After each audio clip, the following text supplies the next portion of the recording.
ナマスカール。こちらのチャンネルではインドを安全できれいに楽しく過ごそうをテーマにインドについて発信していきたいと思っています。今回の動画は前回の続きでインドへ来る方へパート2をお送りします。皆さんここが一番気になるところだと思いますが、治安について。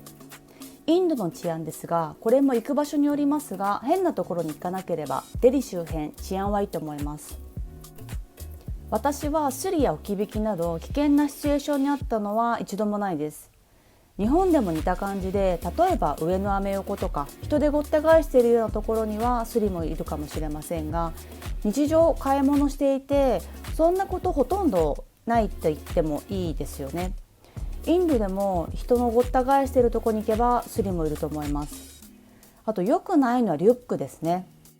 もちろんリュックでインドに来てもいいですが、人の多いところに行くときにはリュックはホテルに置いてきて、斜め掛けのカバン1個で外に出ましょう。斜め掛けバッグも物を見るときなどは自分の体の前に持ってくる。これ忘れないようにしましょう。そして日本で生活しているとなかなかないシチュエーションですが、多くのモールやそれこそ世界遺産系もそうですね。身体検査、荷物検査、車もその敷地に入るときにトランクや車の下までチェックされることは日常です。単に入り口で金属探知機を当てられるだけじゃなくて、そのガードマンの人も見ていて、入れてもらえない人は入れてもらえないんですよね。なのでゲートの中ってとても安全な感じです。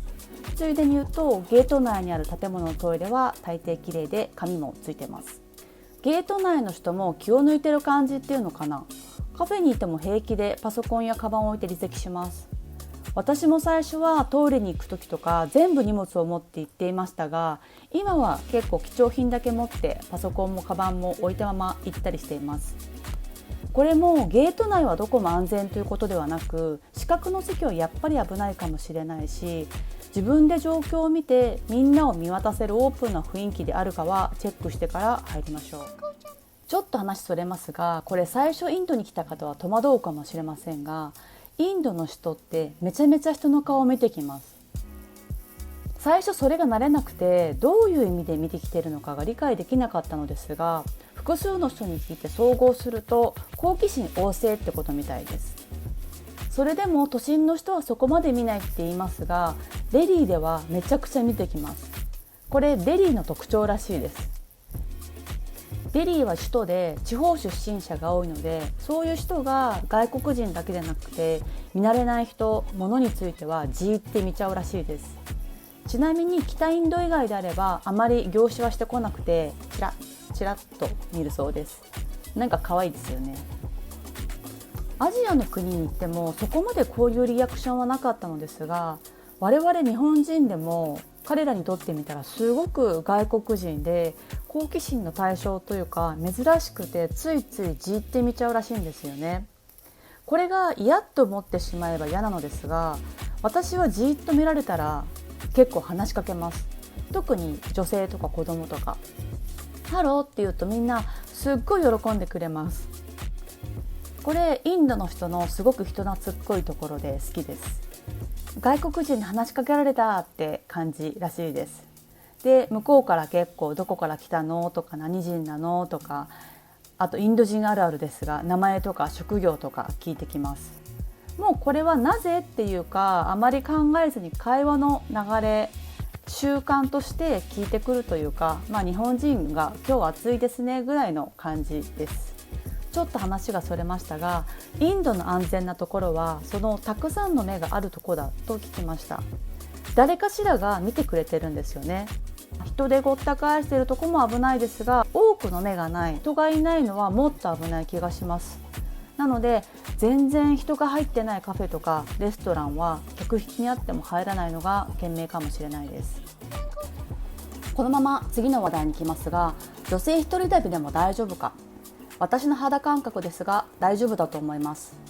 ですがこれ一人旅じゃなくてもそうですが、ちゃんと事前に心得ておくことは、日本で不快だと思うことはインドでも良くない行為だと思うこと、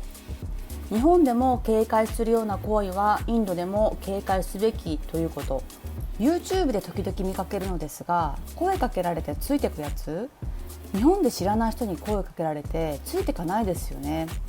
客引きとしてもそのお店の目の前ならいいですが、ちょっと路地に入ったとことかぐんぐん進んでいったらめっちゃ怖いですよね。何も起きませんようにと思わず祈りたくなるような行為は避ける。怖くなっちゃったらダッシュで来た道を戻りましょう。これも時々 YouTube で見ますが、知らない人から飲み物をもらって体調悪くなったとか、日本で見ず知らずのおじさんに飲み物を渡されて飲まないですよね。それもインドでただでさえ口に入れるものを注意しているのにリスキーすぎます。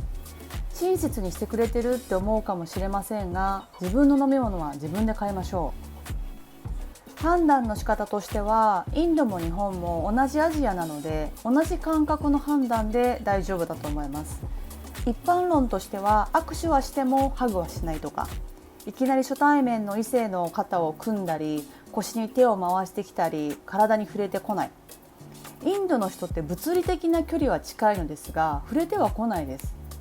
それしてきたら本当体を触りに来てると思った方がいいです。これもインドあるあるなのですが、一緒に写真撮ってってすごく言われます。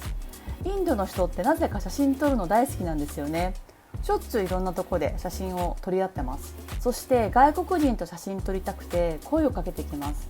で、この写真撮ってる動画結構 YouTube で見るんですが、特に女性すごい触られてます。日本で知らない人に写真頼まれて、その時いきなり肩に手を回されたらどう思います？インドでも同じことです。インドの男性結構やってきてるのを見てるんですが、これはわざとやってる、もはや痴漢行為に等しいと思います。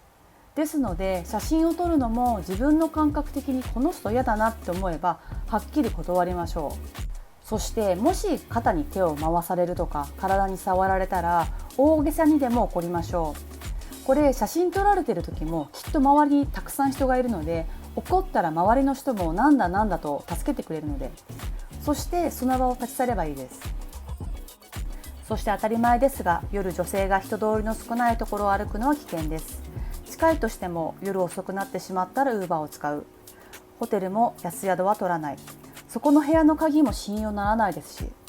大きなちゃんとしたホテルを取る。インドは5つ星ホテルでもそこまで高くないので、ホテルはいいところ一択です。いかがでしたでしょうか。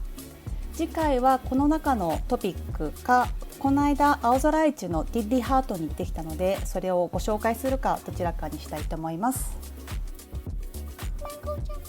それではまた次の動画でお会いしましょう。